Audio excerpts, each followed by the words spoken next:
I just figured Oh, it wins. What, Nuka? Oh, they gotta eat.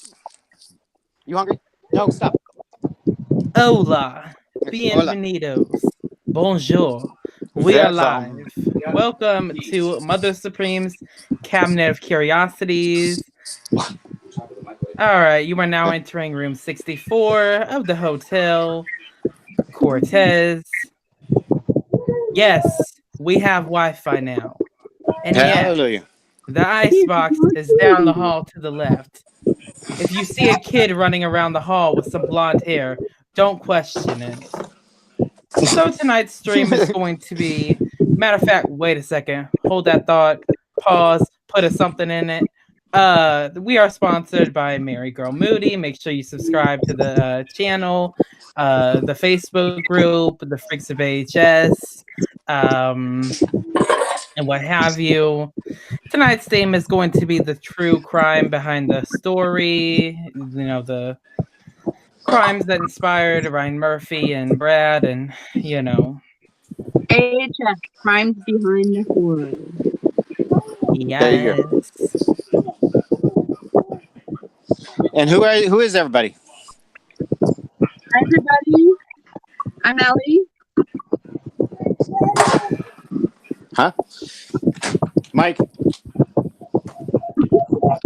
you have a fan on, Michael, or No, is it's not me. somebody's No. audio is like I can't really? I didn't catch that, Melinda. I said he's moving around. His mic is rubbing. Oh, is that me? My mic? Yeah, it's like a. Because I thought it was a wind. It could be. Yeah, hold on. Oh, I you just know turned what? off the window unit. So. I think Kitty's cutting out too. What the fuck? Is that better? Audio I turned problems. off the window unit, so I should be okay. Is that better? Yeah. I have an air filter on. Oh, see, that might have been what it was. All right. All right. Melinda has prepared a list, or you found a list, and we're gonna go off that list, and we're gonna discuss the true crimes behind the story. But before we do that, I have to talk about one thing that has been on my mind about American Horror Story. Oh, Lord, here we go. Shall we discuss the annoying and recent and many posts and theories about don't Evan get no, Peters don't not get me returning to American Horror Don't Story. get me started. I hope Mary Not going down that rabbit hole. Oh. We need to Not shut it down. Right away. Shut it down. I just want to say to everybody, I put an admin post on it. I don't know if you guys saw. So Come on, I'm not guys. one for gossip, but do you guys think the reason that he could not return is because Emma Roberts and him split up and she's with somebody new? He's returning. There was no truth to that rumor whatsoever. He's returning. He made a comment after Cult about him being burnt out and him needing to take some time. That old comment got twisted around in a new article that was just published recently. That new article that was just published recently, and I don't remember where it was, Kitty. Where's the article? It's all over the place. It's all over the place. And as soon as that went all over the place, it went viral. He didn't even say that this year. It's because of the fact that there's no AHS news right now, so people need news. Yeah. But it's just absolutely crazy that he didn't even make that statement this year. So the theory's been debunked. 2 years ago. The theory is debunked. Ryan Murphy debunked it himself. Ryan Murphy would come out and say Evan wasn't returning if Evan wasn't returning. It wouldn't be other people saying something. Ryan Murphy. Some Buzz magazine. It was ridiculous. I would believe it. Yeah, I would believe it if it was like People or Time or Entertainment Weekly. Right. Yeah. Like that. Yeah. Melinda, you're kind of cutting out of it. Well, the one that you need to really pay attention to is like the Hollywood trades, the Hollywood Reporter and stuff like that. Those would be like really where the central news comes from. But or at the TMZ. End of the day, but at the end of the day, it just goes TMZ too. It just goes to show you that one little rumor in these franchises, these fan franchises, it just spreads like fire. That's why Mary doesn't post or comment on rumors on her live streams and stuff. Every year she makes a big statement about it. She's like, if I don't have proof, even though everybody around me is saying it's proof, I'm not going to report on it. Because and that's what I've been doing with all my videos too. I'm like, if I can't prove it, I'm not going to put it out there. And even if it's even something after, as simple as like here's an actor. example, like from Freaks, from our site. Even if it was proven to be a rumor, these people still posted on it. I posted this stuff with Ryan Murphy and what he had tweeted and what he said, and I posted an admin comment saying, you guys chill it, with the rumors. Don't take everything, so seriously, blah, blah, blah. Made this big old post. And then the thread kept going for like 3 more fucking pages about, oh my God, Evan Peters good. People don't even read the responses to things. They just believe exactly what they want to believe. And it's like, I don't know. This is how bad things happen to like fan groups and stuff. Yeah. Is believing all this crap. It's not true, people. It is Deal not with it. Be true. happy. From Be the happy. lips of the man himself, it is not true. It's not true. Don't believe gossip. But it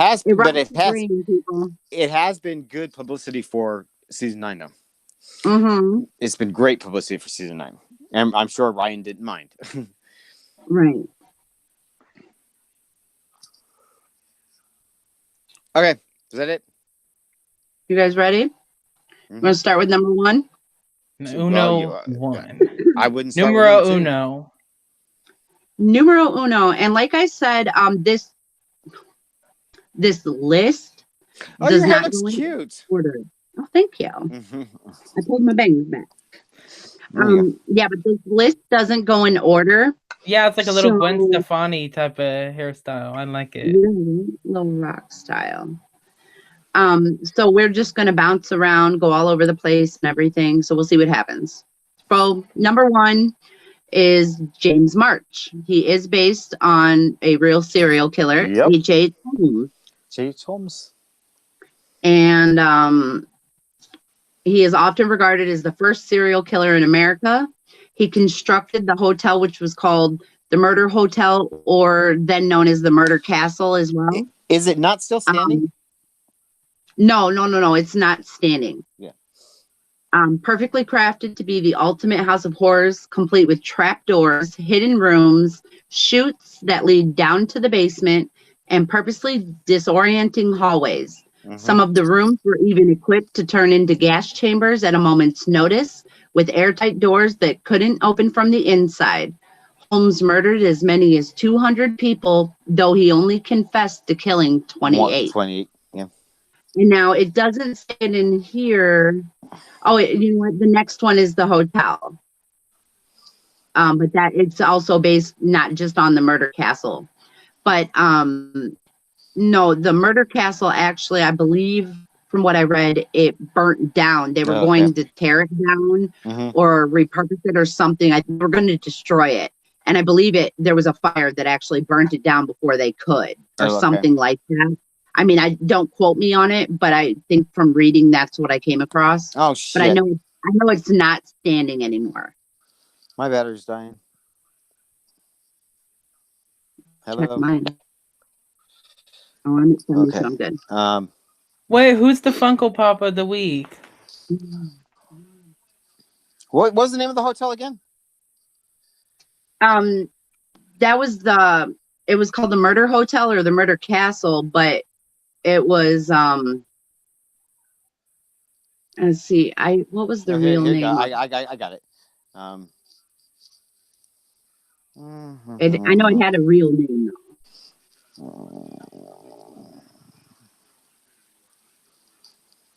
Oh, I got her in her protector. You're not gonna be able to see with the light. Okay, it was called the World's Fair Hotel. The World's Fair Hotel, because he built it right before the World's Fair so that it could open during the World's Fair, and that's actually how he got as many victims as he did. Yep. Well, not how. I mean, that was part of. So, and then this week's bobblehead is Misty Day. Yeah, I'm gonna get a little stand to put her up on so you can see her. But Melinda, you know how he got caught? He got caught from selling mortgaged goods. So basically, goods that were on loan that people were still paying for, and he was selling them off. That's how he got caught. Huh. Pretty interesting. I'm trying to see if this hotel is any structure of it's still there. What happened to it? Okay, let's look at this way. World's Fair Hotel. We're going to use Cordelia, the pop-up Misty. Sounds about right. Proper up. Mm-hmm. World's, can't type today. World's Fair Hotel. Fair Hotel. Okay, here we go. World's Fair Hotel. Okay, many victims were said to have been killed in this hotel. 1893 World's Fair. It's called World's Hotel. Though evidence suggested the hotel portion was never truly open. Many victims evidence suggested it was never truly open for business. Okay, well, what else? Okay, that doesn't tell me anything. So the incredible system. Wait a minute. Wikipedia. This we're staying at the World Social Women's Common. What? Okay, this doesn't make any sense. Why don't they say what's happened to it? Okay, wait. Here we go. Here's the history of it. Mr. Holmes himself never did this and he never did that, and he's like, it's gone. Well, this is me scanning through it. Holmes especially writes. Oh, wait, where'd he go? Okay, 1867, first floor. Oh, wow, there's this big old model of it. Very cool. I wish I could screen share that. It's a really, really cool model. Wow, they show there on Wikipedia the hotel that they show. They actually showed like a cross section slice of it with all the hidden rooms and everything. It's absolutely fascinating. Can you do a screen share? I have no idea how to do that. We need to learn how to do that because that's pretty fascinating. Okay. I'll save that picture. It's really, really cool. I'll send it in the group. Okay. Who is that? Misty. Was used for okay. Where has it first? Blood covered tables. Wow, chutes and ladders and shit. And afternoon employees. Well, come on. Just tell me what happened to it. For the jurors, Holmes requested. Okay, wait. Before his death in 1896, H. Holmes had suggested that he was turning into the devil. Oh wait. Okay, that was about the hotel. Oh, this is driving me crazy. Wait. You're just trying to find the name of the hotel? No, I'm trying to find out what happened to it. Oh. Well, just type in what happened to the murder castle. Because people are going to know it as the murder castle or the murder hotel. Mm-hmm. Happened to the murder hotel in Chicago. Oh, Right. That's wonderful. Mm-hmm. Yeah. Oh, I didn't mention that. That's right. Mm-hmm. Well, the World's Fair was in Chicago. It was the Chicago World's Fair. Murder Castle history. Here we go. From the History Channel. What happened to the Murder Castle? All right, here we go. What happened to it? Despite Holmes' arrest and execution, blah blah blah. Escape. In response to these rumors, meanwhile, the fate of the site of the was when Holmes allegedly safety announced prison. He was after witnesses reportedly saw two men entering the building late one night. The building itself remained standing until in 1938, when it was then torn down. So it wasn't a fire. It was torn down probably by the state of Illinois. There was something about a fire. I think it was the victims wanted to light it on fire or something like that. And I think they took it down before they could. It was something like that. I know there was something about a fire with the hotel. Yeah.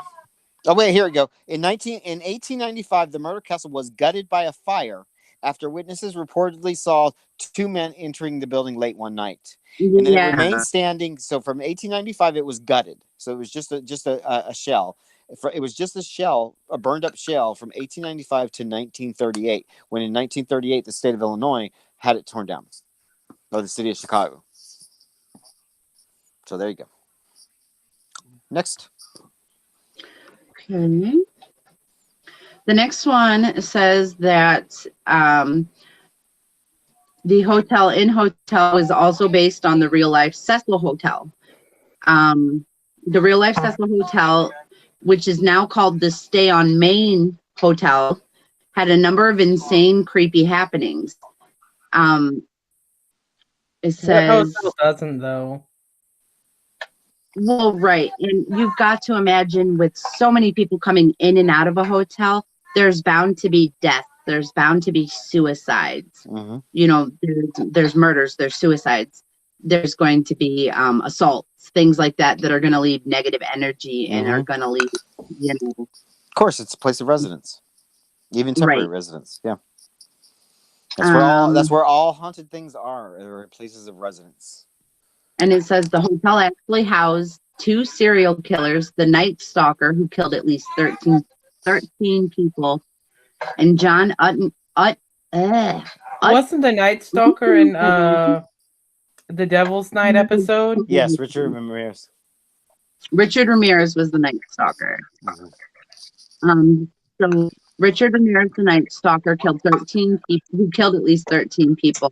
It doesn't say that he killed them there, but he did live there. And I don't think he killed people outside of their rooms, did he? I'm not sure. Johann Unterweger, who murdered several victims, also lived at the Cecil Hotel. Wow. So it was one of those types of hotels where people, it wasn't just like a Hilton or something now. People it was live more there. motel-esque where people actually took residency there. Yeah. It says the Scary Hollywood Hotel also was the setting of the highly publicized and exceedingly mysterious death of Elisa Lamb. Who was found in the hotel's water tank after guests noticed low water pressure and a funny taste in the hotel's tank. Oh, that gives me the heebie-jeebies, that story. For weeks, people were drinking this water and bathing in this water for weeks before they discovered his body because she'd been missing that long. Gross. It says, additionally, the hotel also shares a number of similarities, torture chambers, and hidden passages as H.H. Holmes' infamous murder castle hotel he had custom built to make his murderous hobbies easier, which we discussed. We know about that. Yeah. Interesting. Number 3 says Lady Gaga's Countess Elizabeth Bathory was terrifying. So we know that the Countess, we know her name is Elizabeth. Isn't it Johnson? I think so, yeah. I don't know. I think it is. I know it's something like Johnson Williams, but I think it was Johnson. Let's see here. But we know she was based off of Elizabeth Bathory. It says her character, Countess Elizabeth Bathory, which that wasn't her name. Her name was Elizabeth Johnson, like we said. But she's based off Elizabeth Bathory, was truly terrifying both on the series and in real life. Elizabeth Bathory currently holds the Guinness World Record for most prolific serial killer and was a true sadomasochist. In the 1600s, she became a Transylvanian countess and convinced her husband to build her a torture chamber in their castle. Her victims of choice were young virginal girls who she'd torture for hours by driving pins through their lips and fingernails and forcing them to cook and eat their own flesh, among other horrors.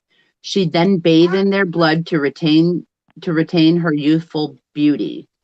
Eventually, Bathory was found guilty of over 80 counts of murder and was supposed to be executed. Instead, she was imprisoned in a room alone for the rest of her life. Wow.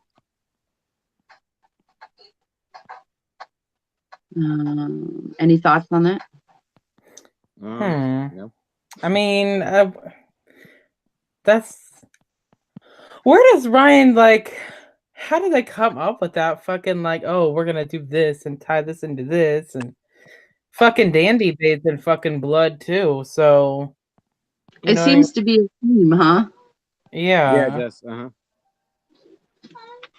Well, and then Kathy Bates with the Yeah. blood.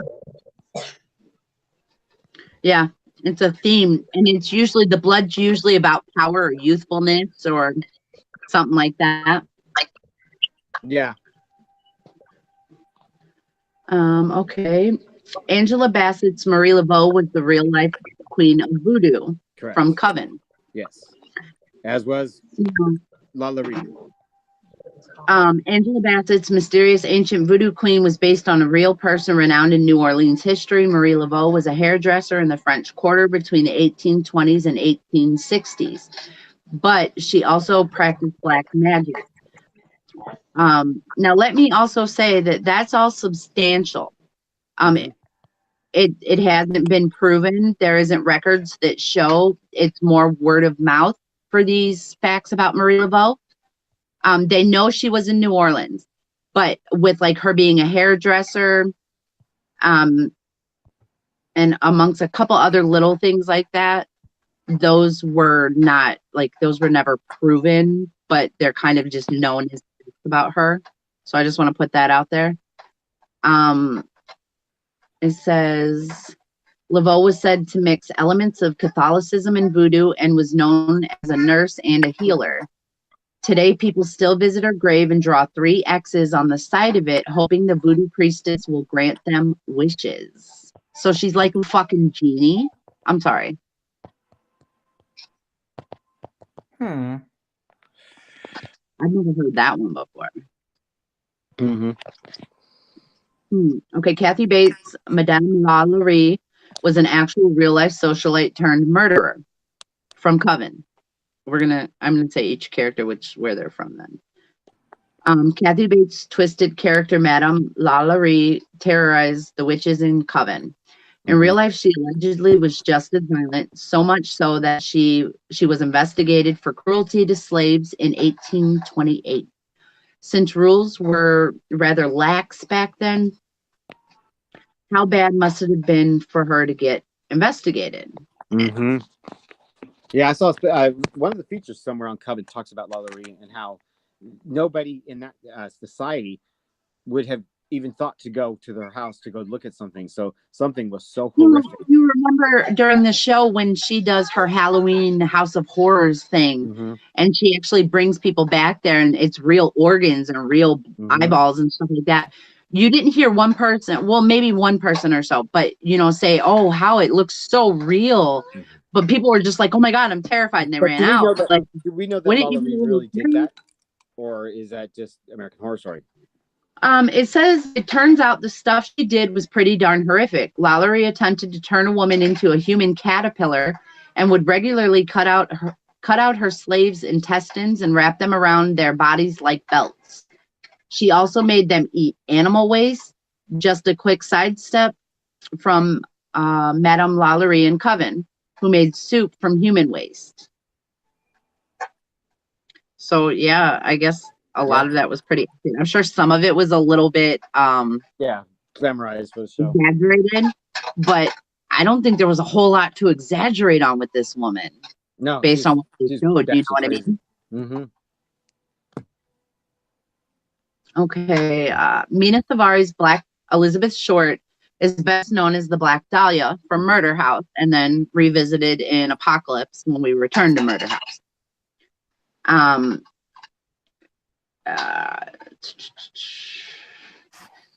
Mina Thavari played the victim of one of the most famous murders in American history, the Black Dahlia murder. Unsolved. In real life, Elizabeth Short was a 22-year-old actress who was found brutally murdered in 1947.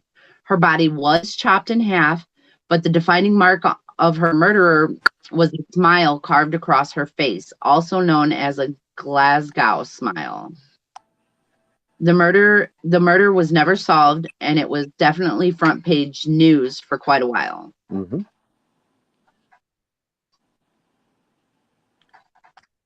One of Hollywood's most famous unsolved mysteries. Right, that is one of the biggest ones in Hollywood for sure. They identified the Jack the Ripper murders. Oh, did they? I didn't hear about that. Yesterday. Mm-hmm. When did they do that? This Polish guy. They did it based off of DNA evidence off of one of the women's bodies. How did they still have that DNA? Like clothing, I guess, or cloth or something. I mean, DNA so microscopic. They have something. Well, right, but I just find it so funny how we have DNA cases from a case that happened, last The week 1800s. that And they say, oh, it's corrupt or corroded or we can't use it or it's gone. Whereas we can test something from, the 1800s. And you know why all that is probably is because there's people alive associated with those things that can contest stuff like that and stop people from looking at things. Right. Corruption. Okay, Briarcliff is modeled after a real-life hellhole. Yes. Willowbrook State School. Geraldo did the whole big old thing on. Briarcliff seems like far too horrible place to be based in any sort of reality. The story of Staten Island's Willowbrook State Hospital is the stuff of real nightmares. The institution housed thousands of patients over the years, often well over capacity, providing horrific living conditions for the mentally challenged patients. People were sexually abused by the terrifying staff. Awful medical experiments were performed on patients, and patients regularly died from neglect and starvation.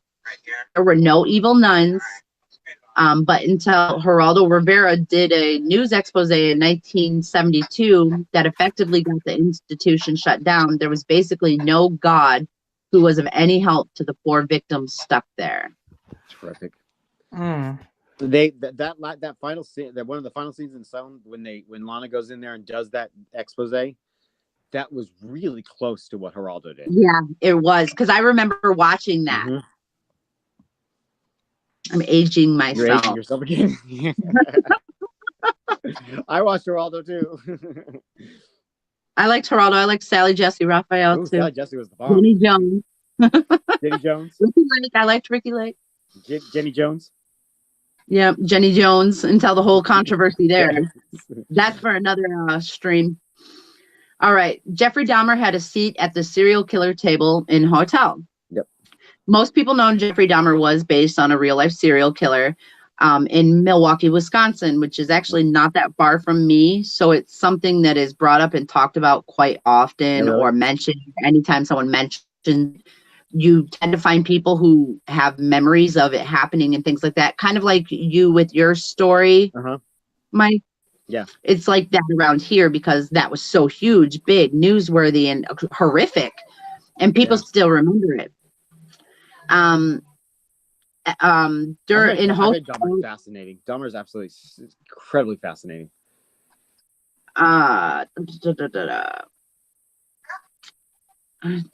Okay, so March holds a grand banquet for serial killers every Hallows Eve, Devil's Night. These killers all existed in real life and hold claim to some of the most heinous acts in American history. One of the vilest was Jeffrey Dahmer, who was played by Seth Gable.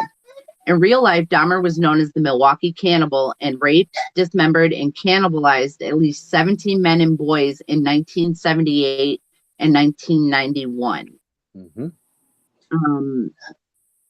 Now, it says or not through or until. No. Because I know he had two psychotic breaks. He had two psychotic breaks. He took a break because he was very young when he did what he did first. Yes. And he hid it in his parents' house. Yes. That was his puberty.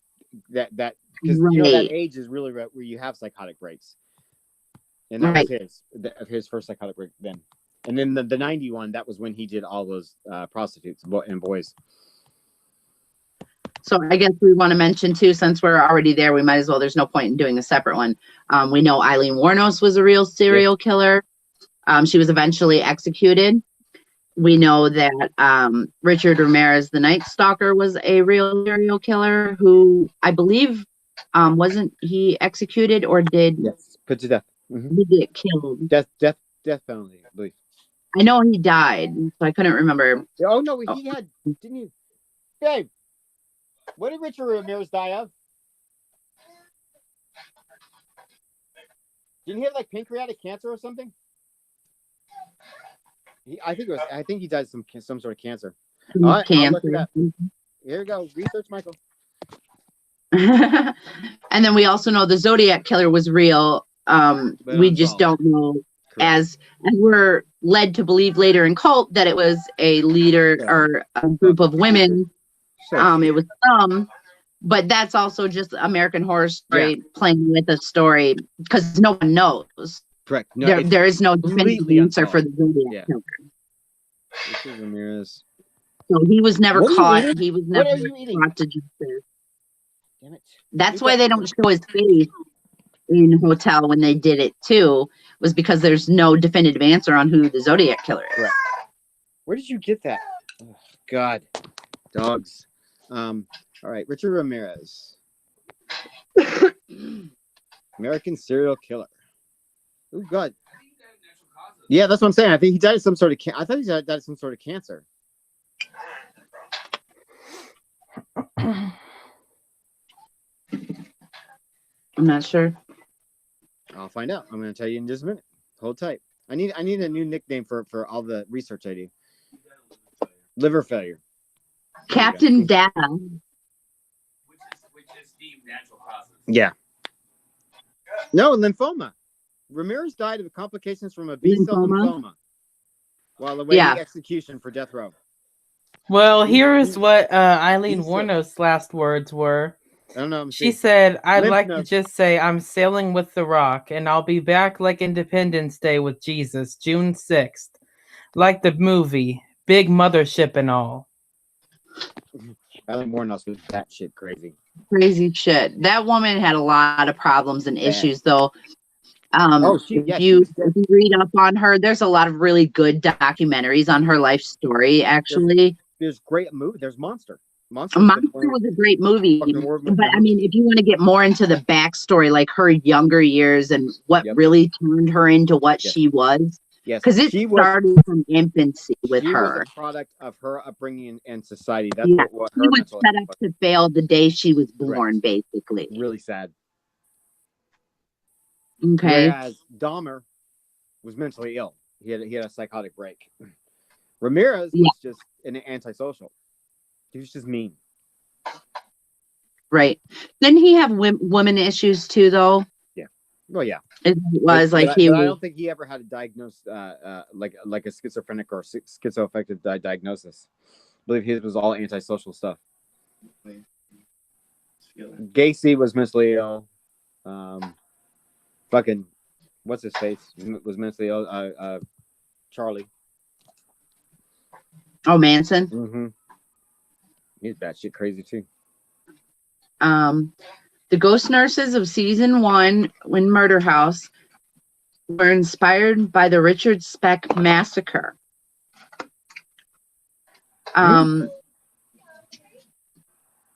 Let's see. In Murder House, Rosa Salazar and Celia Finkelstein guest starred as the 2 ghost nurses who were murdered. It doesn't say who they played, though. They played Maria and Gladys. In Murder House. Mm-hmm. According to AHS mastermind Ryan Murphy, their murders were inspired by the Richard Speck massacre, a very real, terrifying incident that occurred in 1966. It's one of the only instances depicted in American Horror Story that may have actually been played down rather than disturbingly embellished. In 1966, Richard Speck broke into a nursing dorm in Chicago where he raped, tortured, and killed 8 residents. Fuck is Chicago. Chicago is very much known for a lot of violence, a lot of violence. But you have to remember, Chicago is one of the oldest cities, you know, not the oldest or anything, but in that list of the oldest in America. Right. Like my husband just pointed out, it was mafia run. So that meant a lot of crime, problems. Well, and you also had, you have a lot of bloodshed. You have a lot of real poor neighborhoods in Chicago too. That's where, because it was such a big city, but it was a melting pot of a city that was segregated into sections, not specifically, but because that's what people chose. So you could go to, you know, like Chinatown, you could go to Little Italy, things like that, like you know, the Irish quarters. You could go to all of these different places where that's the main gist of the people who lived there. Very much. And like then you had immigrants coming in left and right that were slaves. Just like New York. Yep. Because it was a major city. Yep. So you had the melting pot of people happening there. Yeah. Sad. Still bad. There's some really good haunted tours though, if you ever get a chance No to fun, go. right? There's I some wanna go- really, I really wanna big do some ones in that New area. Orleans. I And think- they Oh my god, I want to go back and do that.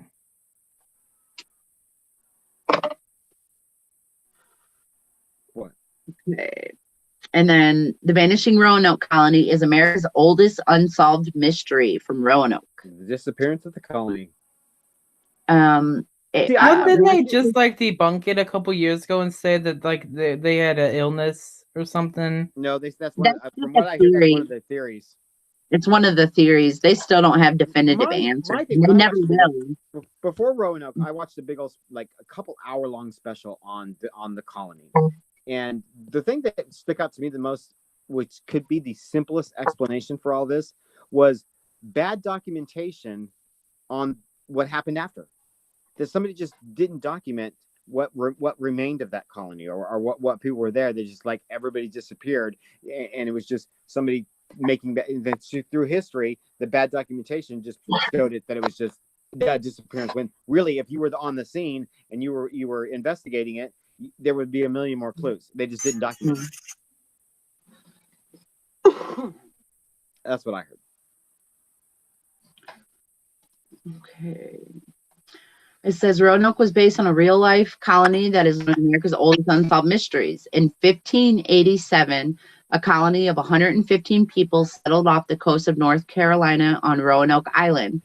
After an attack by the Spanish Armada, founder John White sailed back to England to gather supplies for the colony. He returned 3 years later, which it doesn't say, but he returned 3 years later instead of immediately, because the Queen needed him to stay because there was a war going on, Correct. which caused him to be held up for 3 years before he could return to Roanoke. And also, she was pissed at all the immigration that was going on in America.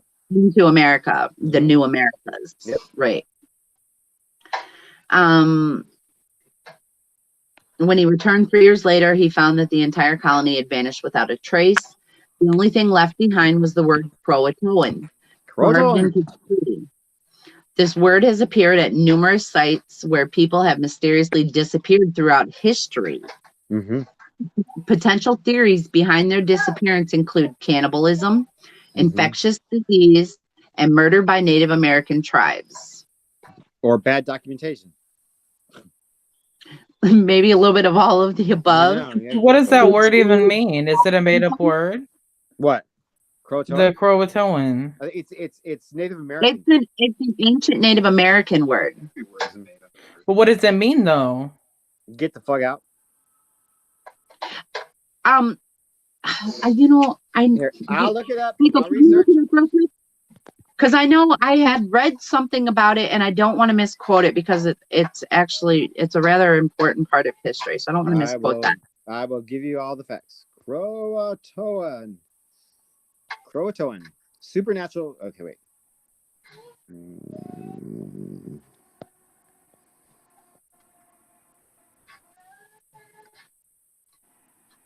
Violet was a stupid bitch for bloodborne- thinking it that means shit would work. It means bloodborne virus. So there you go. I Illness. mean, it was a virus then, illness. That's what they were trying to communicate. Demonic is considered a demonic virus back then. Possession by the devil. So it's not that it's a virus. I mean, it could have been, and maybe it made somebody act out. Yeah, demonic virus lore. Is there anything It very close? well could have been Croatoan just virus? somebody who had a mental incapacity, who was maybe acting out or something. And you've heard of like widespread like cabin fever and paranoia, like in groups and things like that. Mm-hmm. Like those things really happen. So I mean, if you're thinking, oh, there's some kind of demonic presence around and somebody's acting weird, it might cause, just like the witch trials were like that. Mm-hmm. So it could cause other people to start acting erratically. Well, And who knows? absolutely. You know, those people, they They just settled on that little colony. The little colony was really, really rough for them. Their leader had just left. They were having problems with the Native Americans. They were having problems eating, surviving and stuff. They could have all just gone batshit crazy. Or they could have just, another theory of it is that they just packed up and left. They could have, and then they could have gotten lost, and they could have died of exposure or something. Well, the thing and about it, how it's so easy, how they could have got ill is because like it was back then, like it was a small colony, like so they all shared a bunch of stuff. That way, like spreading diseases and illness would be like really easy. It's not like they got vaccines. And that happened a lot back then, so that very well could have happened too. It could have been maybe there was an outbreak in the colony that was left, moved, and that's why they wrote the word. They could have hated what's his face, the captain. They could have hated him, and when soon as he left to go get supplies, they'd be like, "All right, we out of here. let's move before he goes back." How typical is that of like an American name right there, John White? Exactly. That's like a made up name. Well, that's where we get all from. All the colonists, all the Whites and the Smiths and the Joneses. That's why there's white privilege in this country, is because of damn colonists.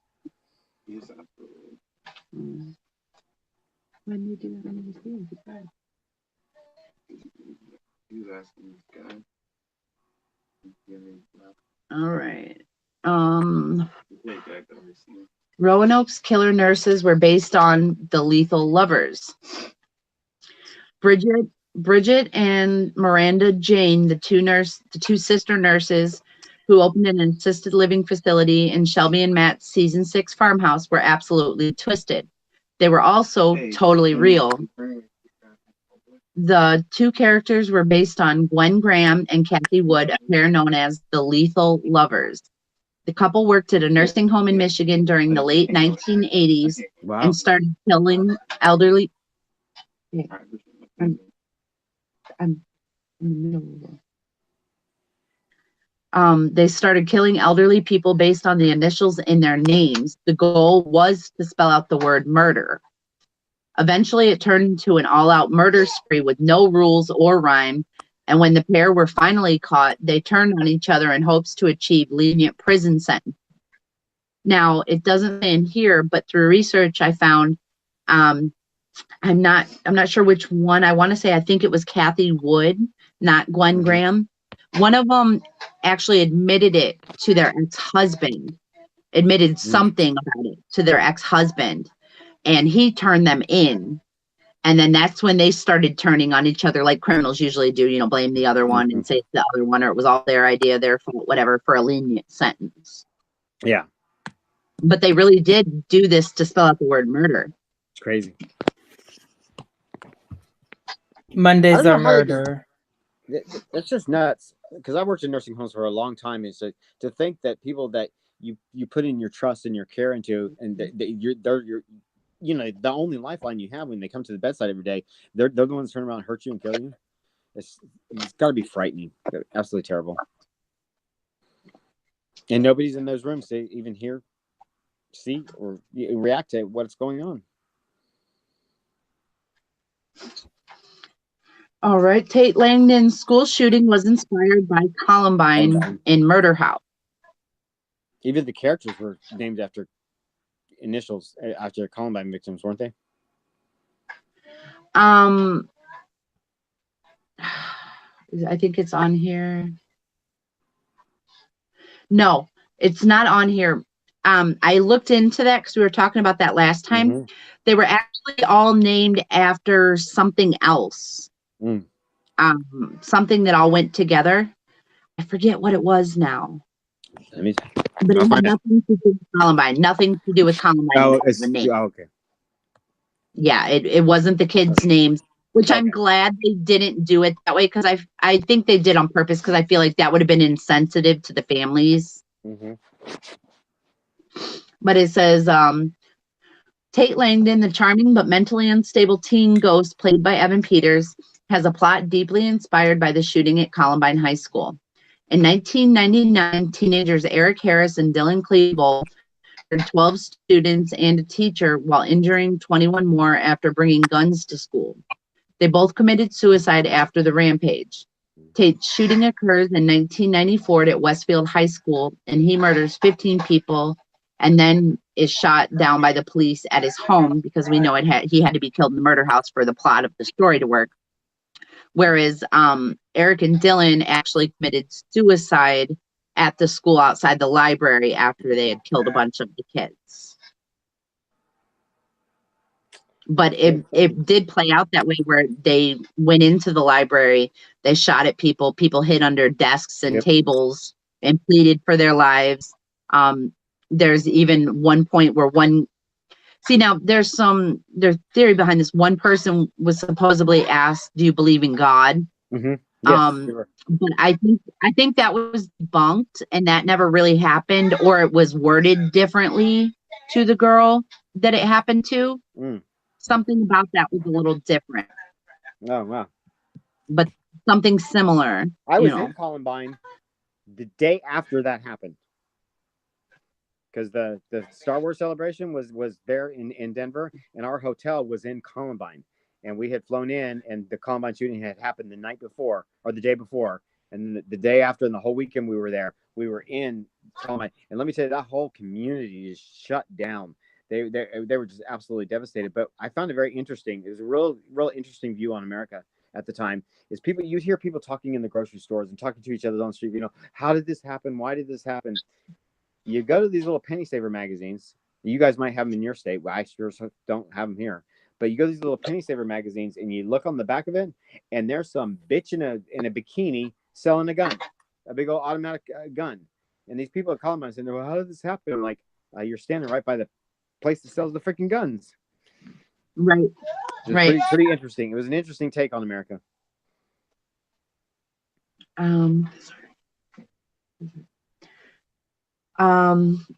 Joseph, I don't want to mess this up. Mengele, Mengele, I think. Mengele was the Nazi doctor Dr. Arden wishes he could be in Asylum. Dr. Arden, James Cromwell's character, is the doctor you'd never want to get in a hospital. In the show, he performs cruel and unusual surgeries to the poor patients at Briarcliff. His real-life counterpart was equally as awful. Nicknamed the Angel of Death, he worked in the Nazi concentration camps and was obsessed with physical abnormalities. He would take blood and perform experiments on those who piqued his medical interest. He's also known to have kept body parts in general. And we also know that he's the one who did the experimentation with the ink in the eyes. Yeah. Which is why we got that on the asylum poster with the white nun. Mm-hmm. And I think that's one of the things he's most noted for. When you look up like his experiments and stuff, they talk about that the most. Right? I mean, how do you guys feel about Dr. Arden fitting in with that same? I mean, he did. I've always had not issues, but questions with what Ryan was trying to prove with Dr. Arden, because it was so macabre in a setting you would think would have more of a oversight and overview of putting somebody in there. I think this guy was creating like Frankenstein monsters in the damn asylum that's run by the church, run by the diocese, and nobody ever questioned that. And it's like, where did they get this crazy fucker from to begin with? So that's probably why they made the Monsignor like such a fucking asshole. Because if it was a regular Monsignor, like they would have been reported Arden. But it wasn't it because like Arden had dirt on him too, so he was supposedly. I mean, they tried to answer it with all the the little excuses, but I don't think come back to the fact that how did he get hired? Why he allowed it? Now later he had dirt on him, but that doesn't explain why he initially let him do. How did he get hired in the first place? Right. Because he mentioned something about that. He's like, "Well, you hired me to do this and this." Well, okay. Well, why? Like if they were plotting a staff, because they make it sound like that was an initial staff, decision or whatever. And if they're scheduling a whole staff or hiring a whole staff, you would think that the whole diocese, the whole church, would have been part of this, not just Timothy. Right. I thought it was a little bit of a stretch, just to make the show more scary, more macabre. Probably. Plus, there's probably stuff that he did that they don't know about experiment wise, because it seems like he did quite a bit. So, like, just horrific. He's creating monsters down there. Wes Bentley's Edward Mordrake is a famous urban legend from Freetown. Yes. The real Edward Mordrake, played by Wes Bentley, truly existed, though the legend surrounding his unusual malformation is debatable. According to the 19th century English-born urban legend, Mordrake had two faces, a normal face and a face coming out of the back of his head that whispered evil things. His second face allegedly forced his forward-facing face to commit heinous crimes. Mordrake killed himself at the age of 23, possibly after his second face drove him insane. Wow. How would you guys feel having a second face? Well, you can't see it. You know. It doesn't take a whole new meaning to mom saying I have eyes in the back of my head. Mm-hmm. Well, back Literally. then, they couldn't have gone in there without it.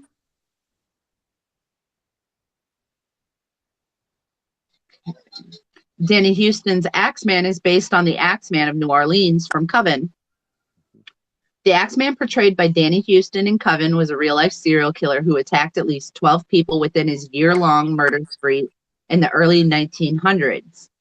The Axeman of New Orleans was never caught, but we do know that he loved jazz music, just like his character did on AHS, and he had an affinity for writing letters. Though his motivation has never been proven, his crimes largely focused on Italian Americans, leading people to believe he was either racially motivated or tied to the mafia.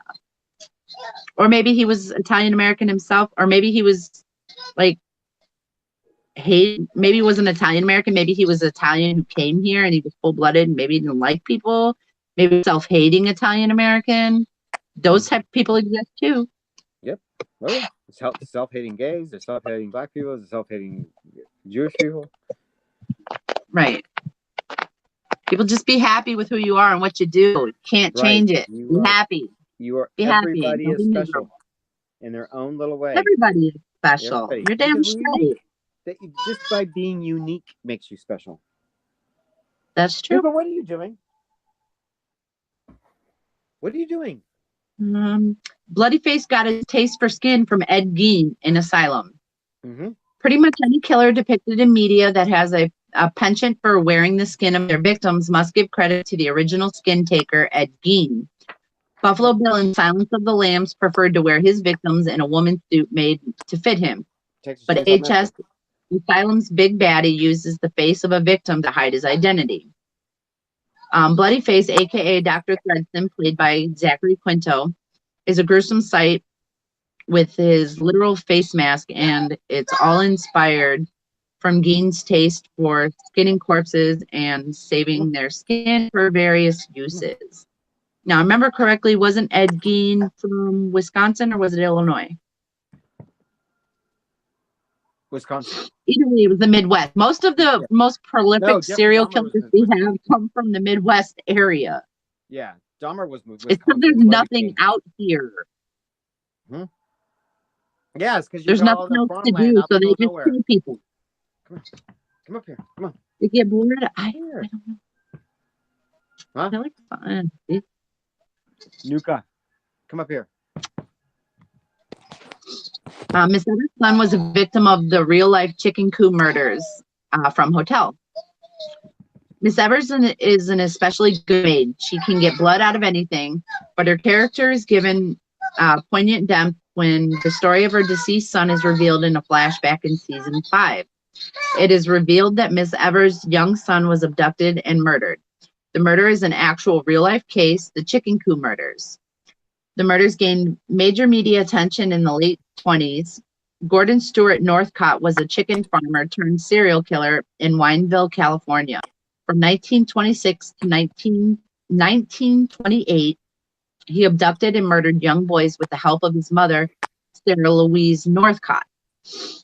That's messed up. And his nephew, Sanford Clark. At least 3 boys were killed at Northcott's hands, though there have been many more. All the bodies were found in Northcott's chicken coops. So it was a family affair. Yep. That's why they based Texas Chainsaw Massacre off. Right. Your nails need to be cut. The lovable Pepper was a real-life character, sideshow performer, and that was from Freak Show. And then Asylum. Pepper is one of the most lovable characters in both Freak Show and Asylum. She and her husband Salty were inspired by Schlitzie Sertrees, aka Schlitzie the Pinhead. Schlitzie suffered from microcephaly, which left him with his cognition of a 3-year-old child who could only speak in single-syllable words. Throughout his career, he was often billed as a female because he chose to wear dresses. Just like his character in AHS, Schlitzie was beloved by those around him. In 1932, he landed a role in the film Freaks and became somewhat of a household name, which we know Freak Show was very much based off of the movie Freaks. Almost cookie cutter. It was cut for cut, almost.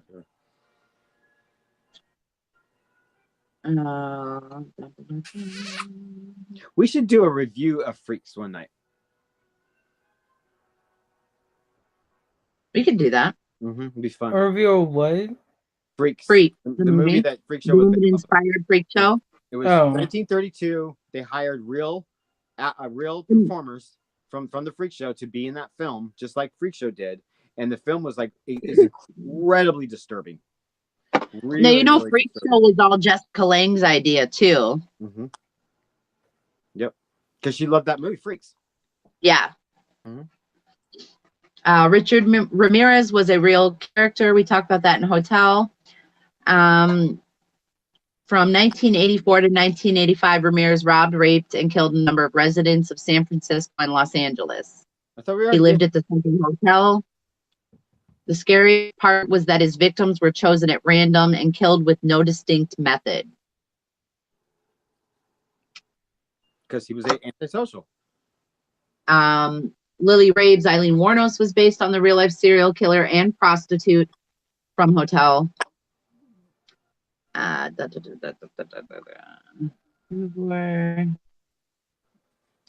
It says Rabe's character had previously been played by Charlize Theron in the unsettling blockbuster Monster. In real life, Eileen Wuornos was a prostitute. She was eventually killed by lethal injection, but before her death, she murdered several men in Florida between 1989 and 1990. Okay. Lance Reddick's Papa Legba is a staple of voodoo culture from Coven, and then revisited in Apocalypse. Papa Legba may not be real per se, but he's definitely a very important legend when it comes to the practice of voodoo. Though Papa Legba is undeniably a villain in AHS, in real life he represents both good and evil, which I think is why they gave him that gray look, the white and the black, the yin and the yang type of thing. Evil in Coven. Thought he was just the walker of death. He was the gatekeeper of death. Exactly. He was the gatekeeper to hell. He wasn't really an asshole. Yeah, I know. Exactly. It wasn't good or evil. He was just the gatekeeper.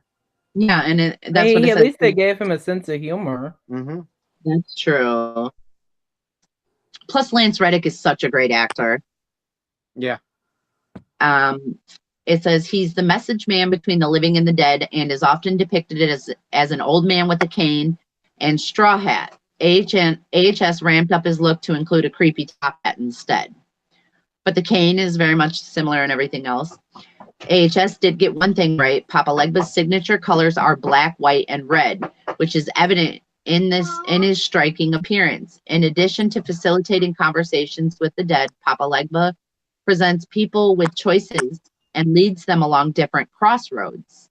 In American Horror Story, these paths aren't really ones we'd want to cross. But to see the black, white, and red. And if you look up the significance of the colors black, white, and red. A lot of times it's seen as very much evil and demonic colors. When you have those three colors together, they represent negative things, demonic things. I don't necessarily always believe that. And I think that's because those are like three of my favorite colors in the world. And I don't think I have an evil bone in my body.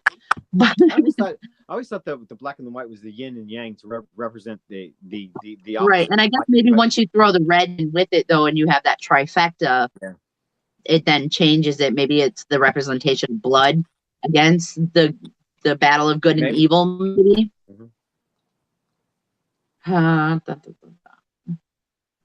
Twisty the Clown was based on John Wayne Gacy in Freak Show and then revisited in Cult. Twisty the Clown's John Carroll Lynch, his tale of attempted suicide is gut-wrenching. We almost feel sorry for him after his life is ruined by accusations of child molestation. His character is deeply layered, but at the root of it all, he's inspired by a cold-blooded killer who warrants no sympathy at all. John Wayne Gacy is one of the most infamous serial killers in American history, and he used his alter ego, Pogo the Clown, to commit heinous crimes. In 1980, he was found guilty of murdering at least 33 young males, who he buried in a crawl space underneath his home. What's worse is that his actions were not just limited to murder. Nope. He raped and sexually assaulted the young boys that he killed. We also see John Wayne Gacy directly in AHS Hotel at the Devil's Night dinner party, in a fun throwback to John Carroll Lynch's playing. He also plays Gacy in that. He plays Gacy in that episode. So I like that they brought the same actor because of the fact that that character that he was so famous for, they didn't typecast him just as Twisty. They brought him back because he was known. He was based off of John Wayne Gacy, so that then when they did the murderers in Hotel for Devil's Night, he was then John Wayne Gacy. So I like that they did that because then you saw him with the clown makeup on again and that evil smile. And it was very much Pogo the Clown makeup, if anybody wonders. It was very, very kind of accurate. Jimmy Darling was inspired by the Lobster Boy in Freak Show. A lot of Freak Show's freaks were based in reality. Throughout history, those suffering from rectodactyly, lobster claw syndrome, have been featured in Freak Shows, but Evan Peters' character was inspired by one in particular. Grady Franklin Stiles Jr. and his sideshow performing family all suffered from ectrodactyly. There we go. He was forced to become a freak show act, nicknamed the Lobster Boy. Shortly after he was born, and he performed throughout the late 1930s and 1940s. Eventually, he became an alcoholic, and he murdered his future son-in-law. So a little to add to that, I know that he murdered his future son-in-law, but he actually wasn't jailed for it because of his deformity. I don't know if they took pity on him, they took sympathy, or they just thought he wouldn't be able to handle being in jail, or whatever the situation was. But I know that he was never, he was never tried and convicted, or if he was convicted, he never served time. I know that for a fact. He never served time for the murder of his son-in-law, and it was proven that he did it. It's very known that he did it. Yes, and he's very known that he was severe alcoholic. Come in. Beat his wife. What else did he do? There's a whole special about him.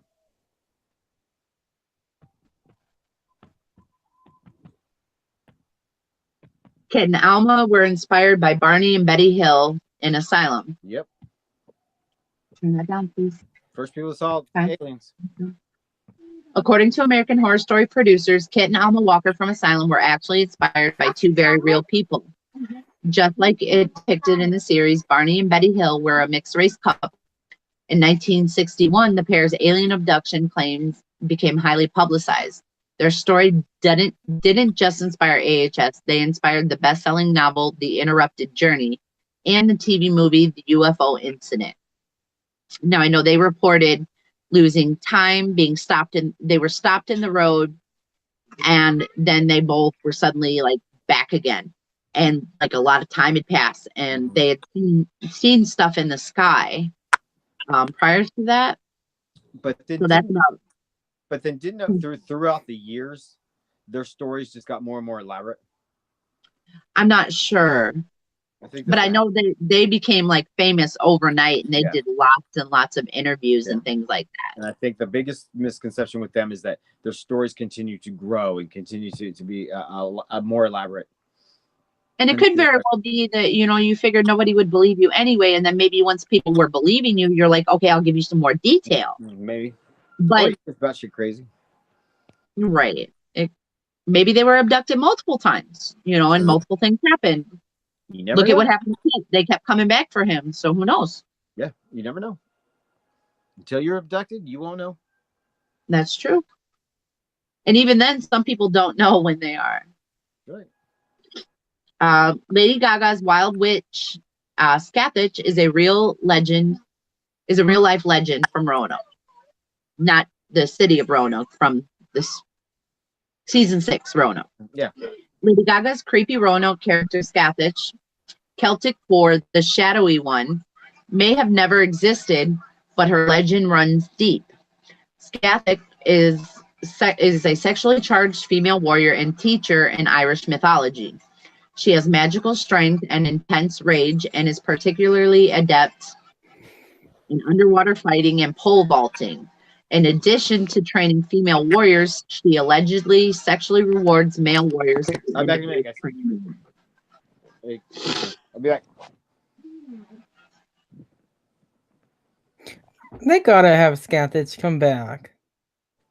She'll come back. Ryan's already said she's coming back in a season. We just all thought it was going to be Apocalypse.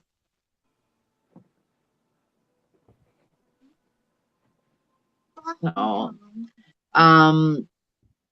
Lizzie Borden killed her parents very much like Grace did in Asylum. Lizzie Borden took an axe, gave her mother 40 whacks. When she saw what she had done, she gave her father 41. Everybody knows that quote, right? That's like it's like a little quip, a little poem, a little quip about Lizzie Borden. Those who love horror lore will be well acquainted with this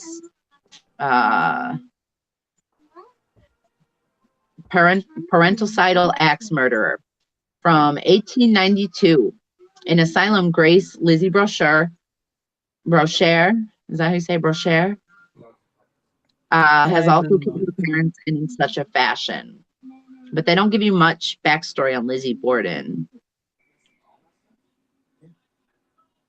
It shows like 2 hours. What? I know. It shows like 2 hours. Nuka, are you podcasting? The murder cult in season 7 is based on the smiley face murder theory in Cult. From creepy who? smiley face murderous clowns and cult emblazone. I can't say that word. On every crime scene is actually inspired by a real life series of murders which may not actually be murders at all. The smiley face murders are not recognized by the law as fact and are widely ruled to be accidental drownings. Still, many believe the deaths encompassed in this theory were homicides performed by young men across America by a group of killers. Nearly all of the deaths had a graffiti smiley face somewhere near the crime scene. I've actually watched a special on this. It's rather interesting. If you guys ever get a chance, look into the smiley face murders. And maybe we'll have to ask Mary about doing one of those on like True Crime Night or something. Before we get to Cult. Right. Because the smiley face murders are very interesting because it is, there's a lot of supposed drownings that carved on a tree or either carved on a tree or like spray painted on a tree was a smiley face. And then it just kept happening across the country at different instances where people would die or they would drown. And then that would be found somewhere around their body, but it would look slightly altered. There was always the smiley face, but they did look slightly altered. You could say, excuse me. And you already opened it.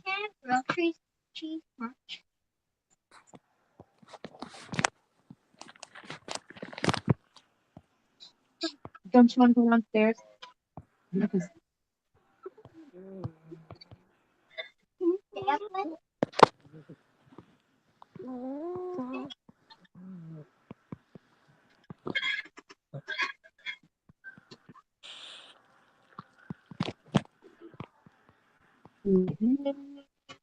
Their Paulson's, Bet and Dot Tatler were inspired by real conjoined twins in Freak Show. Conjoined twins have long been a staple in freak shows, but Bet and Dot were inspired by one of the most famous. Violet and Daisy Hilton, who were fused together at the pelvis, were born in England in 1908. It didn't take long for them to launch a booming but short-lived career after moving to San Francisco. The pair was the sub-documentary called Bound by Flesh, the story of Violet and Daisy Hilton, and they starred in the 1937 film Freaks. Throughout the 1920s, they performed in vaudeville shows alongside major talent like Charlie Chaplin and Bob Hope. Eventually, their success waned, and they ended up working at a grocery store to make ends meet. Because I know they lost their agent. Their agent just like basically ghosted them, disappeared on them and everything, and then they ended up working in a grocery store after that. Yeah. The Zodiac Killer maybe appears twice, Hotel and Cult. We know the Zodiac Killer was a real killer. He appeared in Devil's Night for the dinner party in Hotel. And then the Hooded Killer's identity is never directly revealed, keeping with the historical truth that the Zodiac Killer was never discovered. However, in Cult, the show makes its first stretch history by first exploring the story of Valerie Solanas, the woman who shot Andy Warhol, which is also true. It's the next one. And then making the very crazy stretch that she was the Zodiac Killer, or at least led a group of women in a cult-like way toward the multiple killings that would come to be called the Zodiac Killings. Yeah. Now we know that he wrote letters to the press, very cryptic messages, and he was never caught. They don't know who it is. He was never found. Nope. Valerie Solanas and Andy Warhol showcased the cult of celebrity in cults. Evan Peters played Andy Warhol. Lena Dunham plays Valerie, his would-be assassin Valerie Solanas.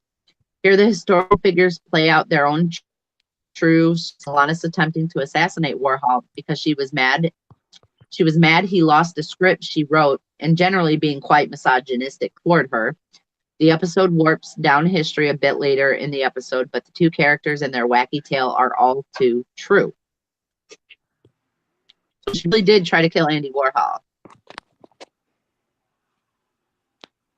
Kathy Bates, the Butcher, was based on the real Thomason White in Roanoke. There's not much known about the real life Thomason White named Thomasina White in AHS Roanoke. There are no public records of her beyond the 1566 marriage to Roanoke Governor John White. It's not even clear if Thomason accompanied her husband to America, on one of his Roanoke expeditions, where she had a hand at the colony's mysterious disappearance. It's a safe bet, though, that she probably wasn't actually a butcher, knife-wielding psycho like the Butcher. Yep.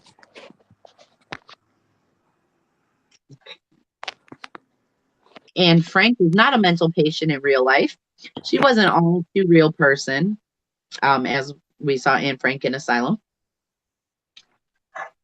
Most of us have read the Diary of Anne Frank in school, but nowhere did we hear about her descent into madness or her trip to the American Asylum. That's because it didn't happen, unless you're watching American Horror Story's second season.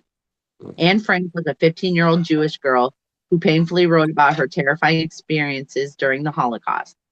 Frank is thought to have died in the Bergen-Belsen concentration camp from typhus, but AHS makes a pretty compelling argument that she did in fact survive. could Anne Frank a mental pay or no? Well, I mean that's not Could Frank true though, because it was that woman Charlotte, so it wasn't like they led us to Well, it believe says that she was the real Anne could Frank Frank. character, a mental patient named Charlotte, who swears she's Anne Frank, really be the famed writer? It's Oh, certainly God. interesting to think about. I hate this storyline.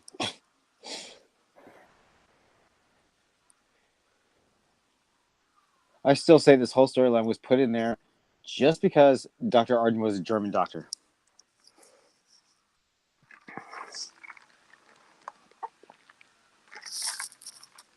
Oh, and that's the last one I have. Oh, okay. Thoughts? Retrospect? Do we have comments? Do we have a watcher? Now that covers cool. Now what about Apocalypse? What? What about Apocalypse? What about it? I don't think there was any. Can Well, you guys- because Apocalypse was, fan service, all the tie-ins. I don't think there was anything specific that they based a crime off of, except for the ones that they had already mentioned in the past from the seasons, like the murder house and stuff like that. Right, maybe that's why they took us back. Well, we They know brought the back down. we know back that down, they're back in and things like that. we know that the cooperative is based off of what's going on in San Francisco right now. Well, the Illuminati was mentioned in. Illuminati. Yeah. Yeah. The Illuminati. So there's that. Mm-hmm. Yep. Because they even mentioned that in Apocalypse, and he's like, "Well, we don't like to call ourselves that." Yeah, exactly. Yeah. So those kind of things, but they're not necessarily crime like we're talking about tonight. I don't think there was any crimes that was really committed in Apocalypse. It was Not more all about of just them the were Armageddon. Some of them were real people, like Slitsy and Bettendorf. Oh yeah. Mm-hmm. So Yeah. the trueness behind the horror, the truth behind the horror. Yep. There you go. That's about all I have, you guys. I'm sure there's probably a few that I missed. So actually, I would like it if anybody in the comments could go ahead and add whatever we missed so that we can go back and look at it. Maybe we can do a part 2, or maybe we can look back into this and do, something else, a little sidebar on this on another topic too. Sure. What's our topic next week, guys? Let us do hotel. Hotel next week? Yes. Kenny? Yeah, we could do hotel. And then we'll take a break. I mean, I again kind of after just. hotel. Yeah, I was gonna say because I want to finish Apocalypse before. Yeah, I do too. Season 9. Mm-hmm. Yeah, so we'll do hotel just to go back to it, and then it'll be a good time because then we can go off on side tangents about all the different stuff that's happening in hotel and things like that, and because hotel is going to be a big thing to cover because of Apocalypse. Right. Hotel might even be a 2-parter. Okay, but I got a jet. See you guys.